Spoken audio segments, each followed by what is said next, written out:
Depuis toujours, Anne de Corbusier a développé une passion pour l'art ancien et primitif.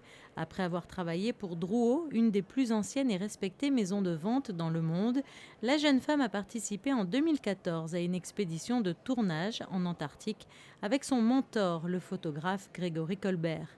Dans ce lieu unique et empli de mystères, elle a eu un véritable coup de foudre et alors est née l'idée du sanctuaire de Taon. Je me promène de par le monde avec deux objets. Une, c'est un sablier et l'autre, c'est une vanité. Donc la vanité, c'est un peu la représentation du crâne humain. Et ce sont probablement les deux symboles du temps les plus représentatifs dans l'art occidental. Donc ce n'est pas des symboles comme souvent on le pense. La vanité, ce n'est pas du tout un symbole de mort, c'est un symbole de temps et une réflexion sur le temps. Témoin privilégié des derniers 400 000 ans d'évolution, le continent blanc est le lieu le plus énigmatique du monde, mais aussi le plus menacé.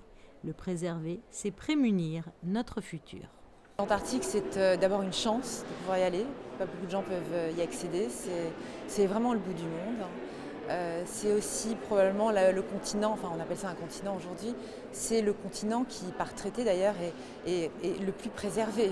C'est-à-dire qu'un certain nombre de pays se sont mis d'accord pour préserver et garder l'Antarctique sauvage.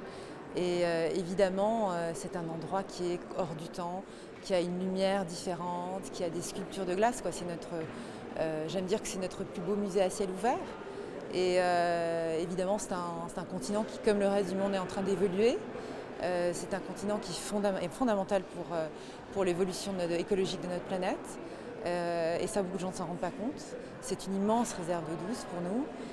C'est aussi, ça reflète donc les reflets du soleil qui ont donc toute une série de conséquences.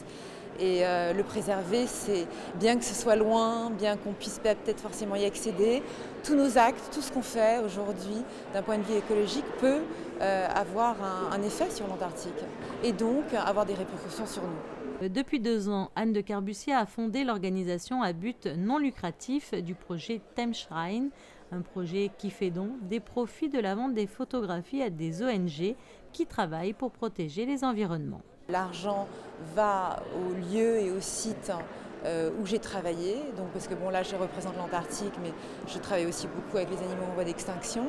Donc en fait je mets des belles images où j'ai immortalisé des endroits importants pour notre planète. Je le mets dans je mets dans des lieux ou chez des gens, et ça me permet d'aider les gens qui sont sur le front, parce qu'aujourd'hui je crois qu'on peut parler de front, des gens qui sont sur le front et qui ont besoin d'aide et d'être soutenus.